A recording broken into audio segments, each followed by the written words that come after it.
Good evening, folks. No, that one. The other one. I'll get to that in just a moment. Hope you're all very well. Hope you had a wonderful week, and welcome to Friday's live stream. So my name is Max, if you don't know me already. Welcome aboard. What are we going to talk about tonight? Well, of course, the first story I want to get to is about Christmas trees. Yes, we're not allowed to say Christmas trees anymore, allegedly, and there's a guy who's claiming that you can't do that. France may be on the cusp of a new president. We'll get to that as well. Immigration, of course, is an issue that never goes away. Housing, Starmer and Donald Trump. And then who are the winners and losers of the budget? So the first story I want to come to is this one here, which is a guy. Oh my goodness. So it says here, your dad goes around Tesco asking for the manager to complain about Christmas trees. This is the sort of thing that you used to see a lot in the US. People going around supermarkets complaining about, I don't know, pride flags or complaining about whatever. And now it seems to be something that's been copied and pasted onto this side of the pond. And here's a guy complaining about Christmas trees, or a lack of Christmas trees. Have a listen. Hello, you beautiful people. I'm in Tesco's in Braintree and they're selling the wonderful evergreen trees. Wow, look at that evergreen. They used to be called Christmas trees to the normal people, but apparently that's, you can't say that anymore. You literally said Christmas tree and you said you're not allowed to say that anymore. Okay. So, yeah. Hello, sir. How are we doing? I'm wonderful. I would just like to know why they're called evergreen trees instead of Christmas trees. Yeah, is this a Muslim Tesco's? What's going on here? Evergreen tree. What is that? I know there's Christmas round the corner. So I'd just like to... Where's the manager at? That's an absolute disgrace, mate. But you can't take the video of this one as the GDPR policy. Yeah. Okay, I'll stop there. Hello, you beautiful people. It may come as a bit of a shock to this guy. Well, let's bring him back up on the screen. That the tree is not actually originally Christian. It's a pagan symbol. It was the pagans that actually celebrated with a tree. It wasn't the Christians. So it's not actually right to call it a Christmas tree. The whole thing of a Christmas tree is probably about 200 years old. It's not something actually going back to the time of, Jesus of Nazareth. Okay, maybe some people think it is, but no, it's not. So it's actually quite a modern thing, the Christmas tree. And as I said, it was actually a pagan symbol, a symbol of paganism, and then it was adopted by Christianity, and then turned into a Christmas tree. But what we're going to see more and more of this is, I didn't see the full clip, and obviously some people have already posted images of the full box where it says Christmas at the bottom, but the actual tree where it says evergreen tree is in another box, but it actually says Christmas at the bottom anyway.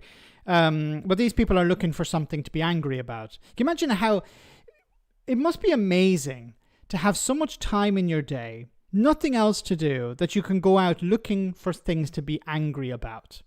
This is the modern far right. Okay, if it's not boats to be angry about, it's Christmas trees. They've run out of things to be angry about. Suella Braverman is shouting at immigrants, and Kemi Badenoch, it seems, is shouting at poor children. She doesn't want them lifted out of poverty. It's always about punching down. Anyway, but when it comes to Christmas trees, this is a bit pathetic, and unfortunately we're going to see more of that.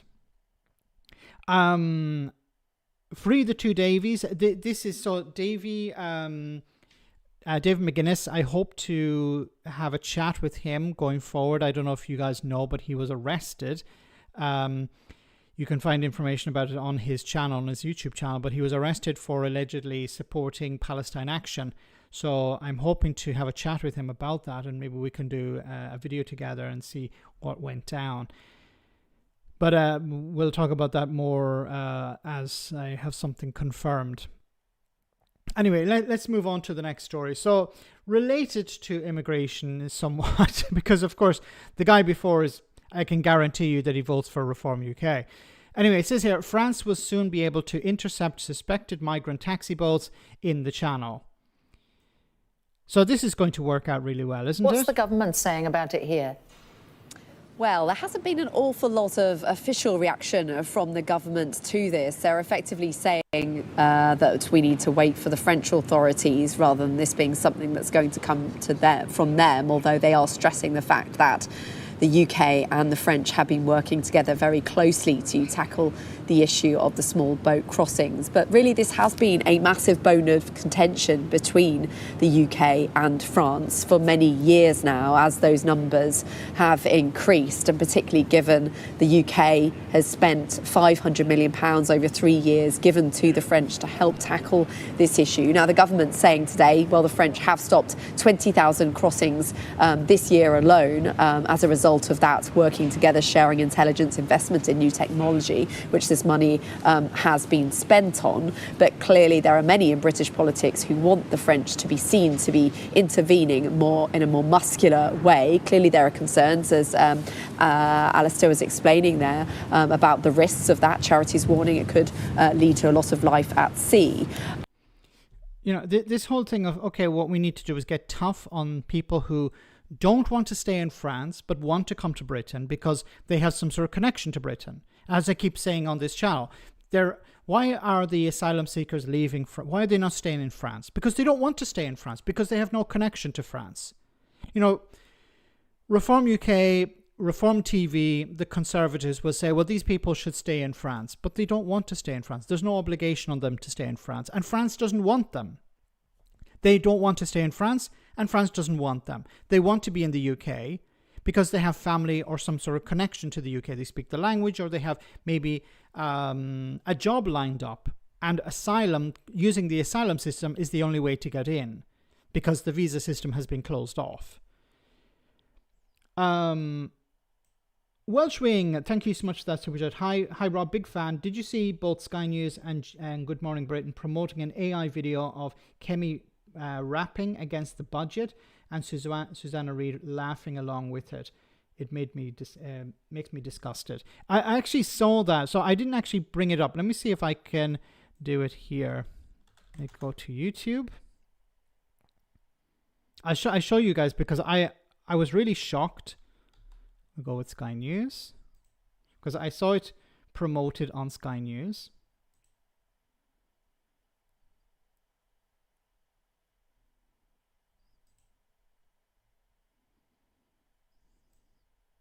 Here we go. Welcome back. Now, satire has long been an occupational hazard for politicians, but whereas in the years gone past it would be political cartoons, spitting image, or Have I Got News For You that led the way, increasingly it's content actually created by artificial intelligence. Now, the videos you're about to see, you will not be surprised, are very, very fake. Here's one, for example, of Rachel Reeves talking about the OBR leak yesterday. Hi, I'm Rachel, and if there's one thing I know, it's how to keep a budget totally secret until it isn't. Introducing OBR Leak Lock, the revolutionary container that promises to keep your budget details airtight, watertight, and whoops free. Simply pop your plans inside, seal the lid, and relax, knowing nothing will come out before you're ready. I mean, clearly not Rachel Reeves. It's an AI-generated video. It was mocked up by some anonymous creators who call themselves Crew Kern Cassettes, and they've also imagined a more musical version of Kemi Badenoch's comments in response to the Chancellor yesterday. Yo, all we've had from her is wallowing, wailing, self-pity speeches, victimhood, flailing, crying about misogyny, whining about mansplaining. But listen up, Kemi's here, and the roof's about to cave in. So, Madam Deputy Speaker, let me break it down clean. Woman to woman rate, I'll tell you what I mean. People ain't complaining because you female on the scene. They complaining because you run the country like a broken machine. Yeah? Well, a little earlier, Oh my goodness. Why are you investing time and effort into this? Well, why are they talking about this? This is slop. AI slop. You know, the news channel should not be covering this because there's no value to it. I didn't see the Susanna Reid laughing along with it, but of course I'm not surprised that she would do something like that. you're supposed to be covering the news, and you cover AI slop. I'm a bit disappointed with Sky News. Thanks for highlighting that, Welsh Wing. David, great to see you on the stream tonight. David McGuinness. Hi Max. I've asked to serve my 14 years in the Tower of London or St Andrew's Castle bottle dungeon.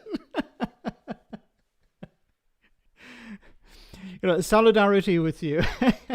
Let's hope that it's nothing comes of this, really do, and it would be great to speak with you sometime soon about that. Maybe we can do a jump on one of your live streams during the week next week. But yeah, for people who don't know, David McGuinness, who's on the stream tonight, was arrested and charged with terrorism charges because of well, it'd be best to speak to David about that so we can try and get a bit more details on it. It's just insane. I was speaking to Mrs. Max about this, and for people who don't know, in Northern Ireland there is a group called the UVF, Ulster Volunteer Force, and the Ulster Volunteer Force is a proscribed organisation. They're a terrorist organisation. For people who don't know, they are a loyalist paramilitary group that were carrying out bombings, shootings, extortion rackets, all sorts of things during the 1970s, 1980s, 1990s. And some of them were linked to the rioting that was taking place. Remember the Farage riots that were taking place in England? Well, there were UVF, there were people connected to the UVF and UDA in Northern Ireland engaging in these riots that were taking place also in Belfast. So the far right in England has a connection to the far right in Northern Ireland, and the far right in Northern Ireland is linked to the loyalist paramilitaries. Now, here's a funny story. I don't know if you guys heard about it already, but so the UVF were marching in Belfast in July as part of the marching season, and one of the guys, at the front of the parade was holding up a sign saying UVF. Police officers were on hand, and no one was arrested. The police officers actually facilitated the protest in the sense that they, kept the crowds back, and they made sure that the protest was able to go ahead without any bother. Recently, there was a pro-Palestinian march in London, and members of the public who supported Palestine Action were arrested. And some of the people who were arrested by police officers drafted in from Northern Ireland because the Met didn't have enough officers on the day. So there were police officers taken from Northern Ireland, and their job was to arrest people for holding up signs saying that they support Palestine Action. And these are the same police officers who a few months back were working in Northern Ireland, who were doing their job in Northern Ireland, but facilitating a march where there were members of a proscribed organisation marching through the streets, playing their music and holding up signs. And none of these people were arrested, even though Palestine Action, as far as I know, has not murdered anyone, while the UVF and the UDA have carried out murders, bombings, all sorts of criminal behaviour as well. Terrorism. They've committed acts of terrorism. Isn't it strange how if you hold up a sign saying, I support one organisation, you will be arrested, while if you march in the street with a sign holding up a sign saying you support the other, you're perfectly fine. There's both of them are proscribed organisations, both the the UVF and Palestine Action. So why is there one set of rules for Palestine Action and another set of rules for the UVF?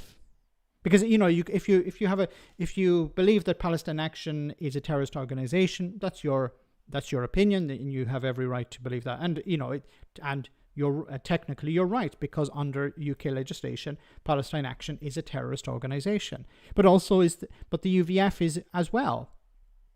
So why are members of the UVF not being arrested, or people who support the UVF not being arrested?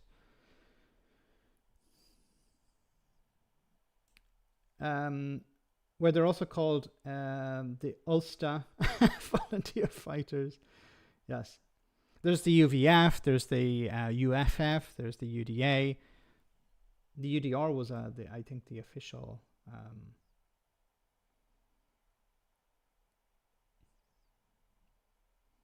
And yes, Mrs. Max's last video was about the bottle dungeon. Selective justice, it is indeed.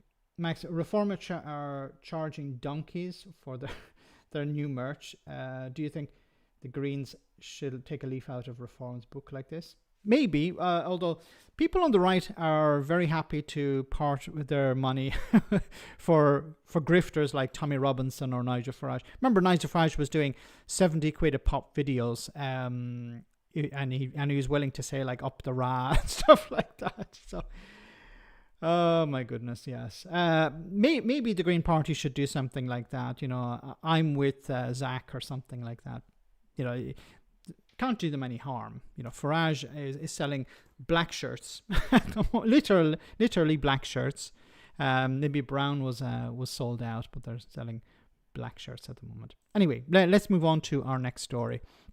Staying with France, but when it comes to the boats, you know, this is all about performative cruelty. Yeah, we need to act tough, and this will stop people from crossing the channel. No, then it's not going to stop people. People are willing to risk their lives, so telling them we're going to act tough isn't going to make any difference.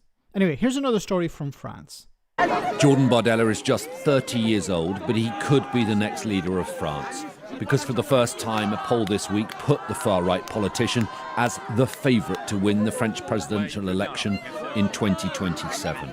He is on a book tour of France now, and we spent an afternoon with him in the east of the country. Bardella is trying to rebrand himself and the party. He wears well-cut suits. He's got a sharp haircut. He's got a strong social media game. More than 2 million followers on TikTok, trying to appeal, in particular, to the younger voters in France.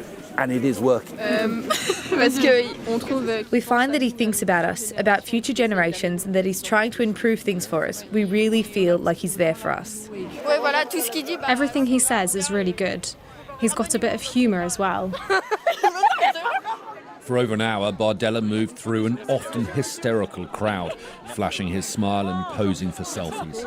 Okay, so the idea that, you know, you're popular with a group of people doesn't make any difference. But there's, as I keep saying, if people are not happy with the incumbent, they're going to replace them with somebody else. And France has managed to dodge a few bullets over the last number of decades, but this may be the time when the far right eventually get into power. And it's looking more and more likely because Macron has made a disaster, has left a disaster behind. And if the public are angry, and the public are angry, and a lot of different groups are angry, they may not hold their nose this time, and they may allow the far right to get in. National Rally is trying to shake off its racist past. The party's founder, Jean-Marie Le Pen, was a convicted anti-Semite, and many believe that the party's current views on immigration are still racist. Despite what people think, he's not racist. He just doesn't like people who kill, who rape, who slit throats, whether they are French or otherwise. It's got nothing to do with racism. Like all populists, he inspires deep feelings on all sides. We watched his fans adore him, and then his opponents attack him. So we've just seen as Jordan Bardella is approaching us. Okay, once again, it is a bit like the Farage milkshake. You know, I find it quite funny, but I think these things can be counterproductive because it creates a sort of victim of the politician, turns them into a sort of victim, and this is what they want. So it's like, oh, you're not challenging him, you're not holding him to account, you're attacking him with flour. Once again, we can't just, you know, I found the milkshake in Nigel Farage's face wonderful, but you can't approach politics in this way. It has to be challenging the other position. And Farage, when he is challenged properly, he falls apart. So you don't need to resort to stuff like this where you're throwing stuff in people's faces. Generally, the far right, when you challenge them with facts, they fall apart, and it's a much better approach than engaging in stuff like this. Someone come up and throw flour at him. He's been mobbed as he has come through this market by supporters, but the strength of feeling is strong on both sides. A local schoolboy was arrested and taken away by police. Bardella has a carefully nurtured image, and his aides are paranoid to protect it. As he was eventually escorted out the back, his security team turned on us, flashing lights into our camera, pushing us and threatening us. Very much like Farage, very much like Farage entourage, You're not supposed to ask too many questions. You're not supposed to show the dear leader in a compromised position. So, WK Jabs, thank you so much for that super chat. You cover a lot of migration. It's really important to make things balanced. Do you think you should also cover other topics a bit more? Love listening to you. Thanks for that. I generally, when it's on the channel, I think I cover a lot of topics actually. Like tonight I'm going to cover, I've covered the French president here, or potential French president, also about the budget, electric cars and Donald Trump. So I do try to cover as many things as possible. Over the last few days, I think a lot of the focus has been on the budget. So I've been covering that and response to some people's attacks on the Labour government, especially when it comes to lifting children out of poverty. So the Conservatives were against the idea of removing the two-child benefit cap. So I think I have talked about that already. So, but thanks for the feedback, because guys, if I'm focusing too much on one thing, do call me out on that, because there are so many things to talk about. So I appreciate your comment there, and I'll keep an eye on the on the content I'm putting out, because it's definitely don't want to create either an echo chamber or just a sort of a one-trick pony type thing. Thanks for that. So just on the budget, so as we saw it this week, and I think, and I have it in a video that's dropping tomorrow. I think the budget is not something that the middle class are very happy about, and I think this is something that the Conservatives will latch on to. It benefits people at the lower end of the economic scale somewhat, so it's lifting. It's the increase in the minimum wage, which is a little bit of help for people, not a huge amount. Okay, I don't think people on minimum wage are going to be celebrating, but any little bit is positive, I guess. And unfortunately, when it comes to higher wages, many people are going to fall into higher tax bands, because the thresholds have been frozen, which means that if the threshold is like, say, 15,000. If you earn 16,000, so last year you earned, 14,500. If your wages go up, it means you fall into the next threshold, the next tax band. So the thresholds, it should have been, I think, increased to take into account inflation and wage inflation. But that's not going to be the case. And it's not going to be the case for the next 5 years, I think, until the end of this parliament and beyond that. So it means that people are going to be paying more in tax, which is upsetting a lot. But this is also creating an opportunity, unfortunately, for the Tories, because the Tories can say, Labour are taxing the hell out of you, and if you vote for us, we'll reduce your taxes. So I think we're going to go back to the sort of old politics of Labour, and we've seen this over the last number of weeks and months, how Labour have U-turned somewhat on a lot of policies. Not enough in my eyes, and I don't think they should have actually embraced these policies in the first case. I think this involved a lot of push from Morgan McSweeney in number 10. And what we're going to see instead is we're going to see a sort of move back to the left. And I think this is also to deal with, of course, Zach Polanski and the Greens.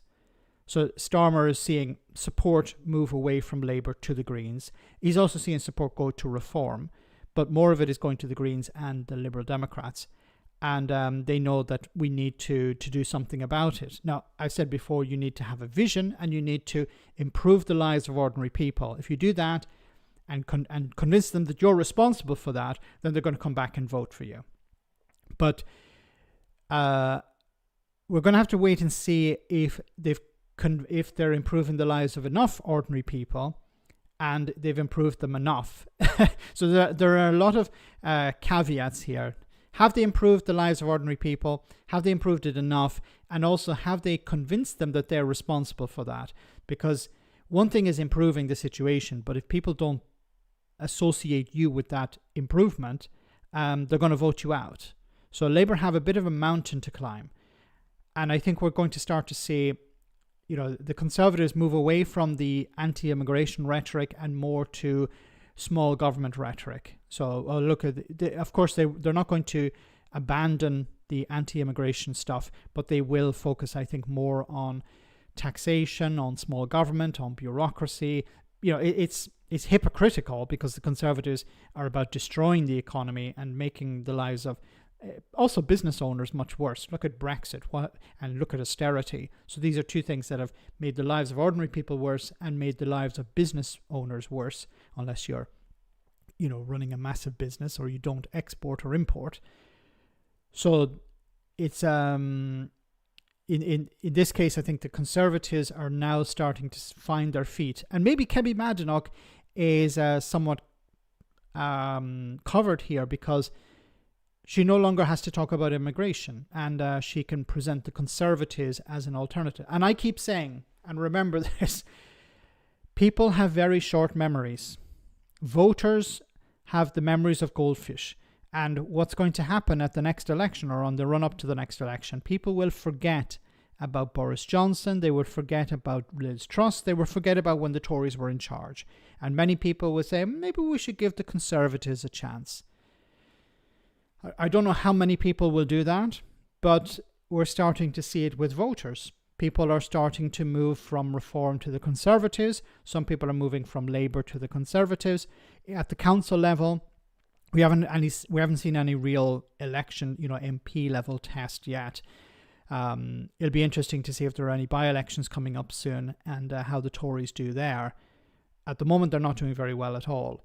But I think this budget has created a massive division in politics where Labour are now presenting themselves as the party of the downtrodden. And I don't mean this in a condescending way. I mean it, people who are struggling to get by, people who are on low wages, maybe the disabled will have to, the jury is still out on that. When it came to the changes to PIP, this was diabolical. But I think they're trying to present themselves as a bit like old Labour. We're the party of the left, we're the party of the vulnerable in society, the party of the working class, although they don't use the word working class. And the Conservatives are going to say, we are the party of the middle class, we're the party of and they've already used the term strivers and skivers. So they're trying to sell this old rhetoric from, I think it was the 2010s, where the Conservatives were on the side of the people who got up in the morning. Reform are already using this sort of the alarm clock people, the alarm clock generation, or whatever they're calling it. Like it's only people like yeah, because if you set your alarm clock before you go to bed, it means that you vote for Reform UK. Okay. Considering that Nigel Farage is fucking lazy. when he was a member of the European Parliament, he did nothing when he was there. He didn't turn up for half the meetings, and then when he probably did turn up, it was like to eat some of the cheese and drink some of the wine. Max, stop insulting my goldfish. May he rest in peace. He could spot me from 10 feet away. And guilt me into feeding him. Reform voters are so stupid they don't know who would feed them. Well said. Farage the ghost. Max, with Donald Trump, it's nice to compare Reform voters to Trump, but Reform popularity is bigger than Trump's in the country. Just saying. Yes. No. I think it's foolish to compare Trump and Farage in the sense about popularity, because Trump is deeply unpopular at the moment because he's in charge. See, Trump is the incumbent, so everything that's happening, he gets the blame. He also can claim the success if there's any success. He's trying to claim there's lots of success, lots of prosperity. There's not that much at the moment. There's a lot of money flowing around, but it's not going into the pockets of ordinary people. While Farage is like the heckler at the comedy club, saying, I would do it better, and that's all he has to do. He has to just sit by and wait for Labour to implode. And it's going to be interesting to see the reaction from the public at the May election. Has the budget benefited ordinary people? Do they feel better off, even a little bit? Are they willing to give Labour the benefit of the doubt? Or is it a case of, no, the situation is just dire and we need to kick them out, need to give them a bloody nose? Need to tie Farage to Trump and the files. He's in them. So hoping those files explode soon. I wouldn't be surprised if he was in them. Be nice, Max. Nigel Farage, NF, turned up at European Parliament every Friday morning to claim his expenses for the week. Exactly, yes. So he was right on time. Hey, don't forget me. I have expenses to claim. Sorry for swearing, everyone. No problem. The Tories prefer to support the upper class. Yes, the Tories are the party of the upper class, and they sell their wares to the middle class, convincing the middle class that if you vote for them, you will eventually be upper class. There isn't a lot of social mobility, but the Tories have been good at convincing middle class people that, on the one hand, no, you're really working class. But on the other hand, but you're really upper class.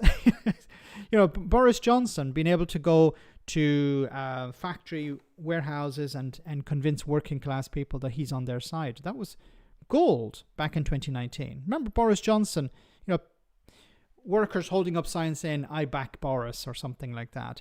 I wonder how they're feeling today, when Johnson threw them under a bus. Don't apologize for swearing at the bastards, Max. Anyway, let's go to this story about the budget. So, Budget 2025, Reeves accused of deliberately making UK finances look worse. Is this true? Tories claim the Chancellor misled the country when she warned that she would have to make tough choices due to dire economic circumstances. Letter reveals the OBR had already told her she was running a surplus. So this sounds a little bit off, doesn't it? So a letter from the Office for Budget Responsibility, the OBR, published on Friday reveals it told the Chancellor as early as the 17th of September that prevailing economic winds meant the £20 billion gap in meeting her self-imposed fiscal rules of not borrowing for day-to-day spending would actually be much smaller. Later in October, it informed her that the spending gap had closed altogether and the government would be running a surplus. Why didn't she say this then? Wednesday's budget, which increased taxes by more than £26 billion, following weeks of dire warnings from Miss Reeves, said that she would have to make hard choices to meet her tax and spending commitments. This included an early morning news conference on the 4th of November after the OBR told her her spending gap had closed, when she suggested that she would likely have to break the manifesto pledge and raise income tax rates to secure the UK's economic future. What the hell is going on here? Why would Rachel Reeves do this?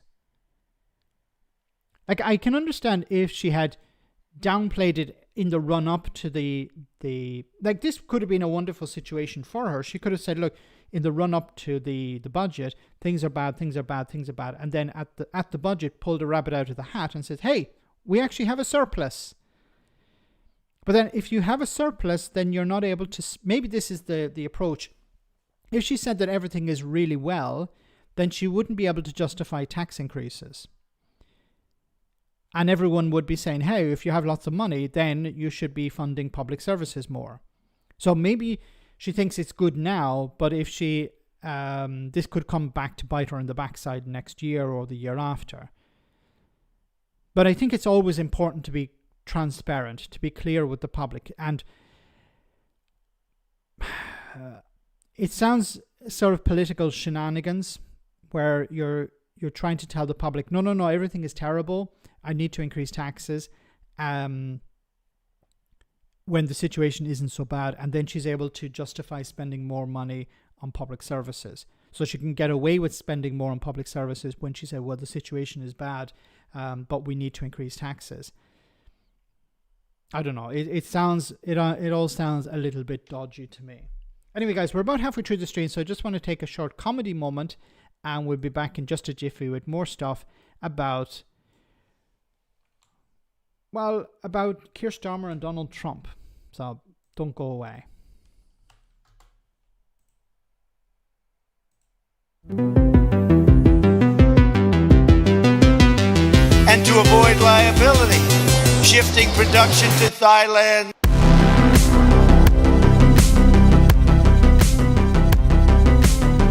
So Belgium is a beautiful city.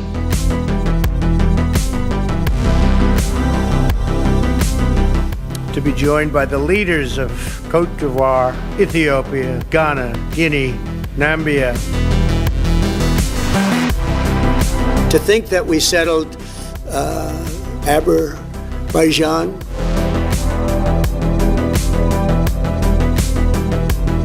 And Albania as an example. It was going on for years.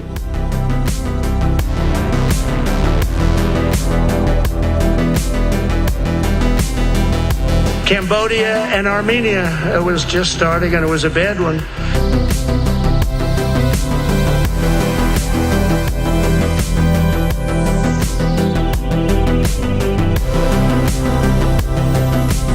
Donald Trump owns a golf course in Scotland, so you'd think he'd have a decent understanding of where that is. But just last month, his White House had to delete this tweet announcing the president was leaving the UK to go to Scotland, which is in the UK.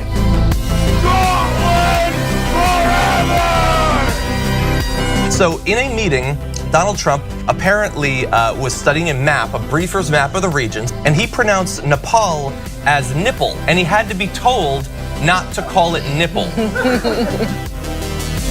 He also pronounced Bhutan as button. Trump reportedly thought Nepal and Bhutan were part of India, which they are not part of India.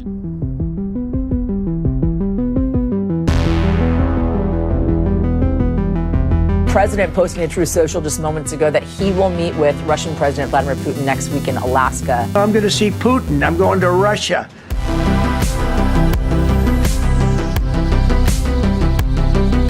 And President Trump's signing of an order to change the name of the Gulf of Mexico. He wants to make it the Gulf of America. I didn't give him Crimea. Crimea is massive. I would say like the size of Texas or something. In the middle of the ocean. It's gorgeous. And they gave it up because of Obama. Spain is very low. And yet, are they a BRICS nation? They're a BRICS nation, Spain. You know what a BRICS nation is? You'll figure it out.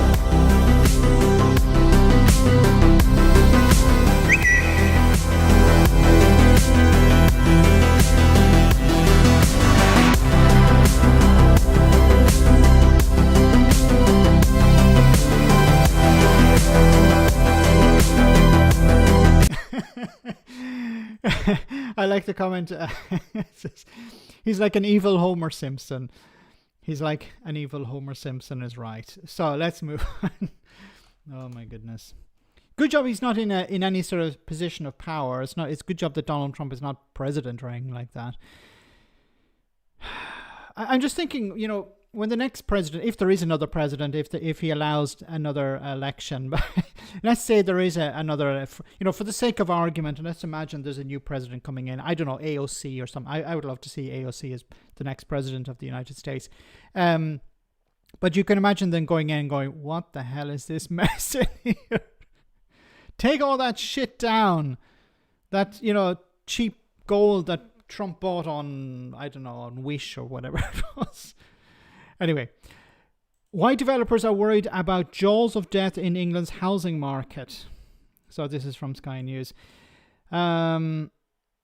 Housing Secretary Steve Reid wants Britain to build, baby, build towards the government's flagship 1.5 million homes target by the next election. But house building in England has slowed to its lowest level in 9 years, with the number of homes being built falling by 6% to 208,600 in the year to March 2025. A combination of rising building costs and weakening house prices has left half of the country unviable for development projects and the other half of the country unaffordable. Steve Turner, Executive Director of the Home Builders Federation, told Sky News. And in a sense, he's right, because on the one hand, you have land. There are a number of different problems here, and I think some of it is down to the developers saying, look, this land it's not profitable for us to build on it. I think this is going to come back to bite the Labour government on the behind. I think, they said this, they presented this vision of, okay, what we're going to do is build 1.5 million homes by the end of this parliament. And it's a significant number, and of course it should be a good something good for people. But I think there are a number of obstacles. First of all, as was pointed out, the developers will only develop if there's a profit to be made. In some cases, I think there's a lot of land banking going on, where the developers know that, okay, if I buy this land, get planning permission on it, and then sell it off to another developer, I can make some quick money on it.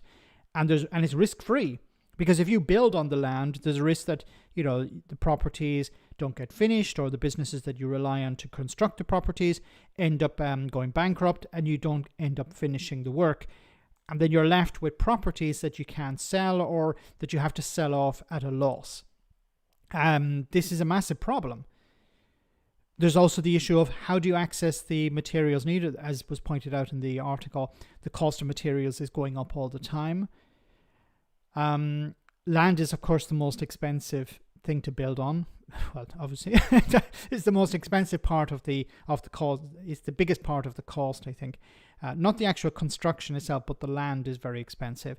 And of course, then there's the other point. Lean back a bit more, Max. You need a better view of that amazing flag you have up. Yes, United Federation of Planets. And then when it comes to the actual staff, the actual workers you need to build the houses, it's a bit more difficult now. Why? Well, because of the B word. Because a lot of the people who would work in the construction sector in the past would be foreign workers, foreign labor. So it's more difficult to access these workers now, and I don't know if they're part of the shortage occupation list. There's certainly a shortage of them, but I don't know if they're deemed necessary for the economy. They should be, because if the target is to build 1.5 million homes, then Labour should be easing up the restrictions on visas. But instead, what they're doing is they're following the Tories. Just one flag, Max. More flags. I have a whole collection of them over there, so I might see about putting them up this weekend. But it's Max's flag is fit for flying from a lamppost. That's actually illegal. Even though Robert Jenrick is doing it, it's still illegal. It's a breach of the 1980 Highway Act. Because I actually reviewed. Let me just jump into the main screen. I actually reviewed that because I had a feeling it was illegal. I was thinking, if you want to put up a sign, you need permission from the council. So I did a quick Google search, and I discovered that it's actually illegal under the 1980 Highway Act to attach anything without permission from the council or permission from whoever's responsible for the highway. So you can do it, but you need permission from the council or some authority. And of course, the flag shaggers were not getting permission to put up their flags. There's nothing wrong with you putting up a flag in your garden or outside your window, but you can't put it up on public property for a number of reasons, because it can be dangerous. You remember the videos we saw where there were flags blocking, pedestrian crossings, basically, filling the street, filling the footpath, or the grass along the footpath. is dangerous. And then a lot of, if there's a bit of wind, these will blow out into the street and it can cause an accident. And then, of course, if they're starting to rot and fall apart, then the council have to come out and pay to remove them. Maybe they have workers, or they have to pay a contractor to come out and remove these frigging flags. Max the flag shack. You don't see a hole in it, okay? So it's not possible. You have to have there's a special flag with a hole in it. Anyway, so when it comes to building homes, look, it's necessary that these homes are built, but it's going to be difficult. Even though the rhetoric is quite positive, it's going to be difficult for a number of reasons. Getting the staff you need, convincing property developers to build. And then there's another thing that's really a big problem in Ireland when it comes to housing. Even though the houses get built, they can be somewhat affordable. A lot of them will be bought up by by hedge funds. So you'll have these corporations who will jump in before first-time buyers are able to access them, or ordinary people can buy them, or even small landlords can buy them. These corporations will jump in and they will buy up a whole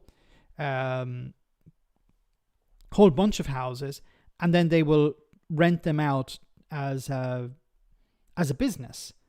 And then this is a massive problem, because what it's doing is it's maintaining a situation where people have to rent, but it's also denying people who actually have the money, maybe somebody who has got help from their parents, or somebody who has put money aside over the last number of years, somebody who has built up enough for a deposit. They go to the bank, I have a deposit, great, we'll give you a mortgage. Oh no, sorry, we can't give you that mortgage now because that property has been bought up by somebody else. Who was it? A corporation. So this is something that the government need to be very careful about. And unfortunately, these corporations have very deep pockets, and they're happy to donate to political parties to ensure that they maintain the status quo. Flag wave for Farage and co. David, thanks so much for that super chat once again. Max, I've seen the flag. I think it's called a Union Jack. I actually have a number of flags. Okay, so don't worry. It's not just the Union Jack. I promise. So, as I said, there's a story here about Donald Trump and Keir Starmer. So let's jump on to that one before we go, because time is running away from me. So I want to cover this as well. So what does Beth Rigby have to say about this? Let's have a listen. Yeah, that's exactly right. Look, there have been some developments over the past few hours. As you said, this peace plan put into play last week, drawn up between the US... Oh, okay, so that's from last week. I don't know why this story is just popping up now, but anyway. Starmer playing whack-a-mole to keep US on side, but will it be enough? The Prime Minister said that there was more to do on the plan in the coming days, and focus will be on making progress in Geneva. So this, of course, is about the Ukraine plan. Now, is it going to succeed? Well, once again, if Donald Trump, I keep saying Donald Trump doesn't care about Ukraine. Donald Trump doesn't care about Europe. He doesn't care about NATO. All he cares about is his photo opportunity, and he wants to convince Europe that he's on their side, but he also wants to convince Russia he's on their side too, and he wants to present himself as some sort of broker of peace. But he doesn't care about them. He only cares about his moment in the sun. Look at what I have achieved.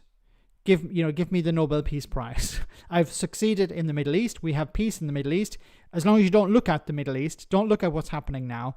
And the same thing would happen in Ukraine. If Trump will say, yeah, we'll have guarantees for Ukraine's security, but Donald Trump can't be trusted. Would anyone here trust Donald Trump? Donald Trump is rich, but I wouldn't trust putting €50 note or £50 note on the table and walking away and coming back. It would be gone. He's rich. He doesn't need the money, but he would likely, stick it in his pocket. That's how much I trust Donald Trump. Somebody who doesn't need the money would still take it anyway. I wouldn't, or maybe he wouldn't, but I have a feeling he would. all these flags are made in China. Yes, all flags are made in China. It's like, even Donald Trump's flags are made in China. Although Donald Trump tries to suggest that no, he doesn't like China. He's going to punish China. He has appeared with Helena before. Yeah, and I'm hoping to do something in the future with No Justice as well. I have so many people to speak to. Could use the money better, looking after people living on the breadline.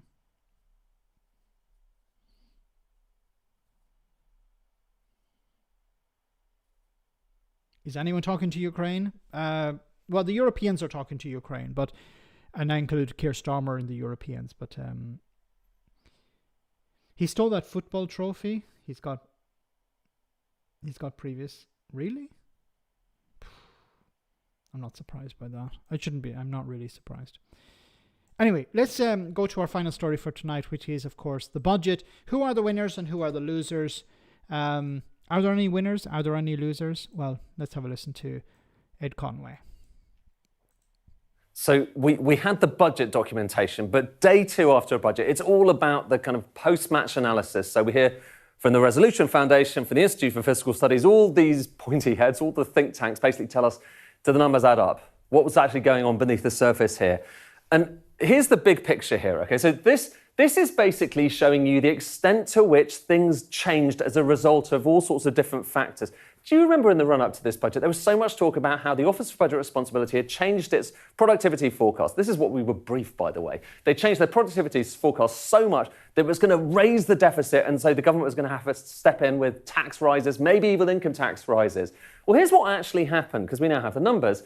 The OBR forecast changes, they did come out and they said, look, the economy's not doing as well. So as a result, you've got higher deficits in the coming years, okay? But look at those bars, okay? So that, in particular, okay, look over here. Maybe we'll zoom in a little bit. 2029-30, look at that bar. That is the impact of the OBR. Now consider the impact of the other stuff, the U-turns by the government. So look at these bars. Actually, the U-turns by the government, whether it's winter fuel or everything else, actually increase the deficit by more than the OBR stuff. Okay, before we continue, look, I'm actually an advocate for U-turns. I think a U-turn can be a good thing if it's the right type of U-turn. You shouldn't be doing it all the time because it sows this idea that you're chaotic and you don't know what you're doing. But when it comes to looking after the most vulnerable in society, it's cheaper to give people money today than to try and force them to do something tomorrow, in the sense that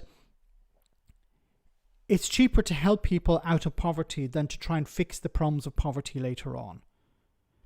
So give children, this idea when it comes to the two-child benefit cap on universal credit, it's important to remember that the two-child benefit cap is not related to child benefit. Child benefit is a separate thing, but it's related to people on universal credit. Now remember, 40% of people on universal credit are working. So we're talking about a significant number of people who have children and are working. So even though the right-wing narrative is you're helping people who are lazy, people who are skivers, people who are just living off benefits.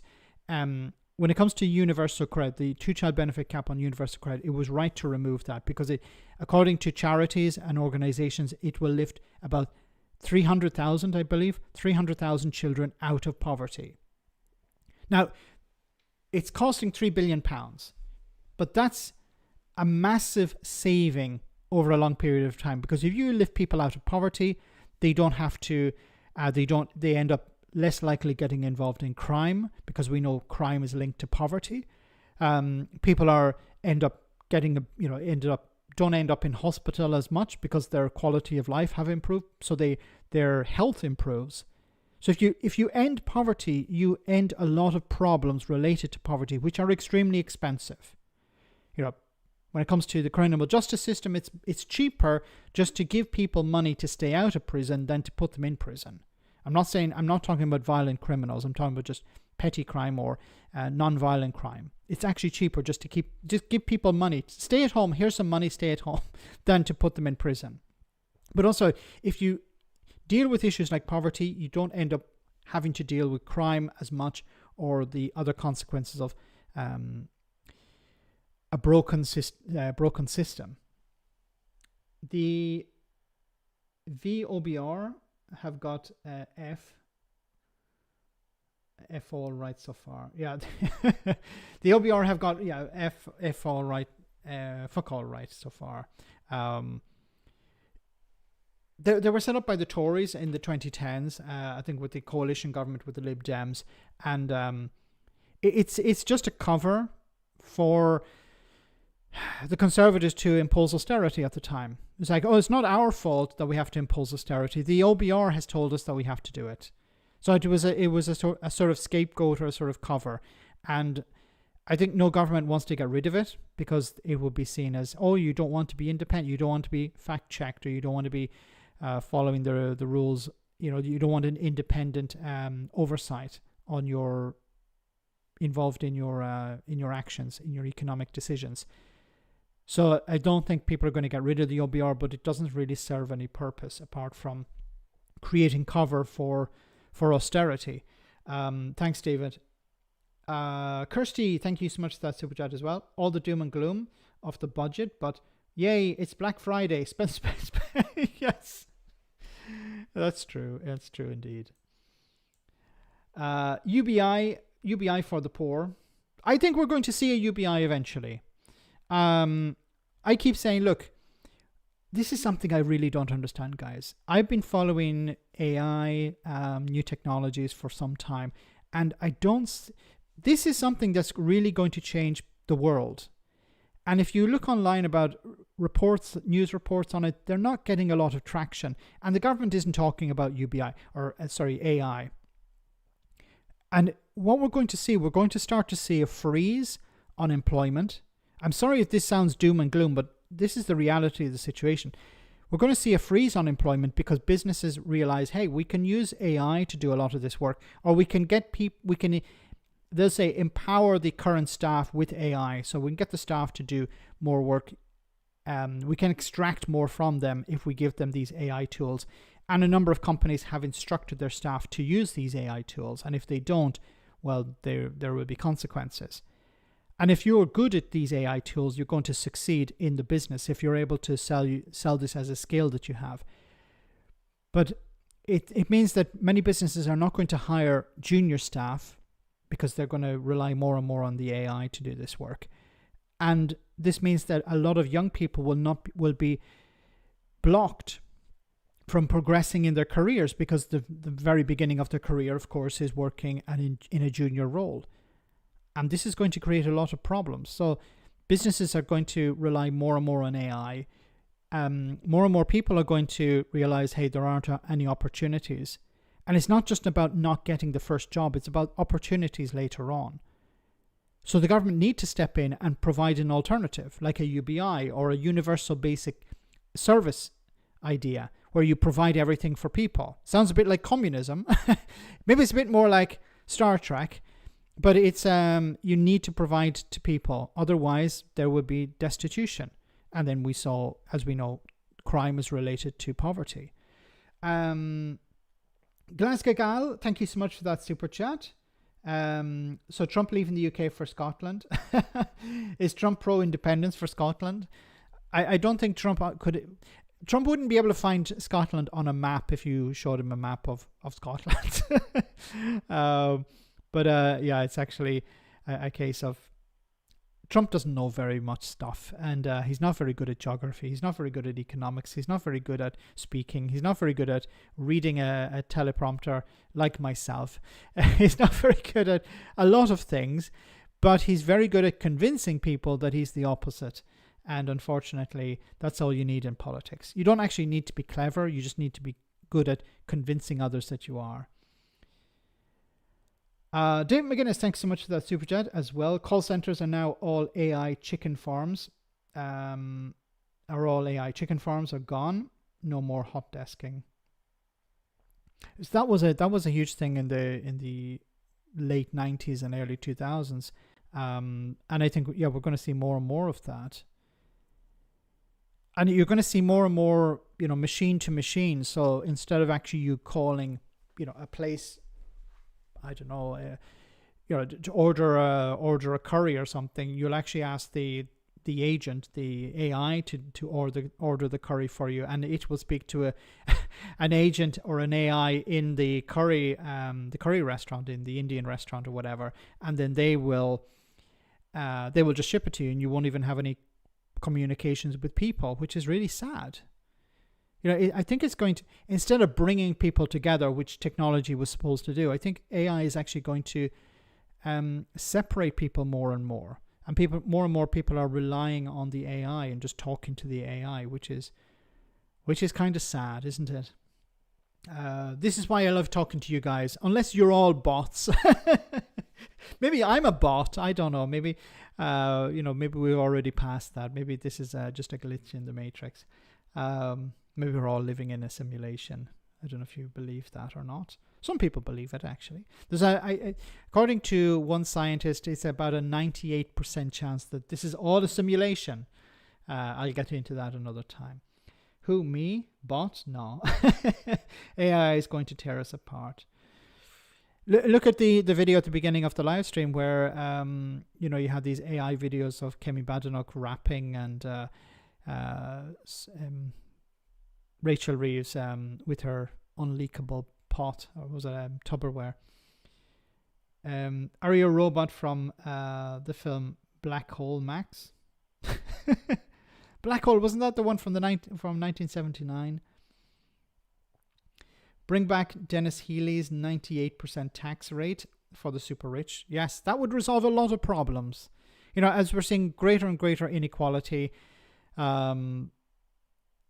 taxing the rich a bit more would be a good thing. And it's, of course, also important to focus on the assets, because some people can move to Dubai, but their house can't, their land can't, and in many cases their business can't. The actual thing that's making the money, not the individual themselves. Anyway, guys, we're almost at the end of the stream, so I want to say thank you so much to everyone who came on tonight. There won't be a post-stream chat tonight, but I'll try and do it at the next live stream.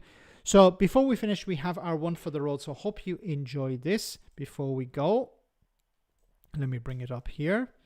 And I want to say thanks to everyone who came on tonight. Thanks to the moderators for doing a wonderful job, as always. Thanks to everyone who sent a super chat, especially the newbies, newbies as in new people. And thanks to everyone who smashed the like button as you joined and as you're leaving. So don't forget to do that if you haven't already. So hope you enjoyed this one for the road, and have a wonderful weekend.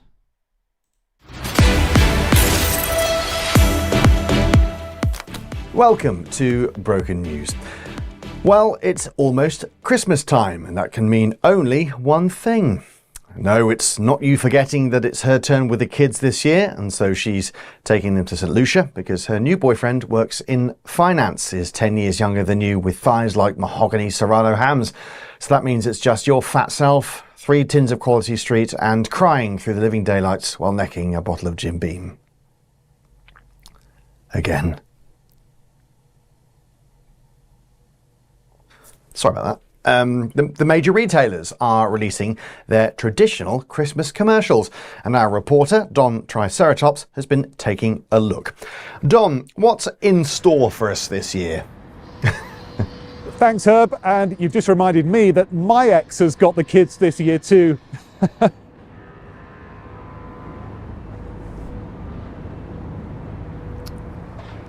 Just so hard. Yes, it's Christmas ads season, but in the advertising industry, rumours are rife that creatives are running out of ideas to make you cry in order to sell you more tat.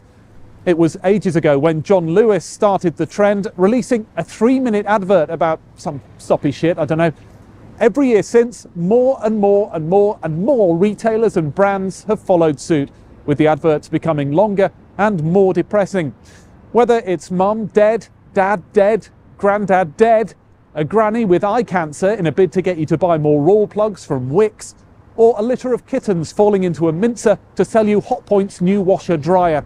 All these ads feature good-looking interracial or gay couples and are set to the tune of a slowed-down piano version of a previously upbeat pop tune. But there could be trouble ahead. One TV exec told me, "There are only so many places that a child can lose a favourite cuddly toy. And people have just had enough of midlife crisis dads who are thoroughly incompetent and a bit fat wishing they were young again, but who have surprisingly hot black wives. Oh, good luck to those advertising creatives. Let's see what they come up with this year. Herb, back to you. Don, thank you. What a... Oh, Herb, by the way, there is a little something I've left for you there. It's just under the desk, in that drawer, just under the desk. Really? Yeah. Yeah. So a little thank you for you, Herb. You didn't need to do that. You know, you've always been really important to me. It's a bit early, isn't it? I know you've been through a tough time. Oh, wow. Well, I suppose that I have been a bit sad since the diagnosis, so... Okay.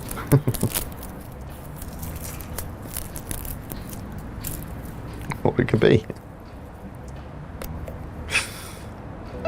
Oh my God. Oh. How did you know? You lost it on a train, didn't you, when you were When I was 7 years old? After your dad died and you went into care and were adopted. And then you knew my dad other dad died. died.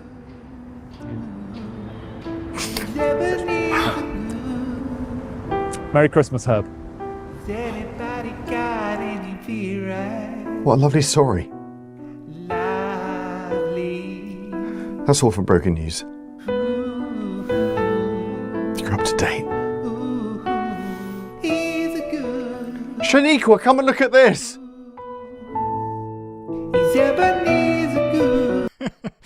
So guys, have a great weekend. I will see you on Tuesday, same bad time, same bad channel. Stay safe, take care, and good night.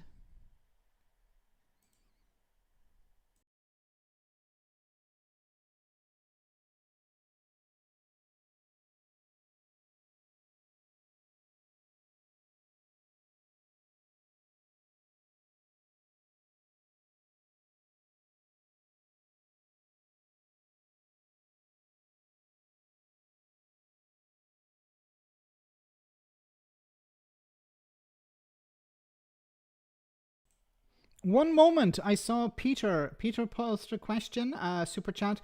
Max a bot, ask him to sing.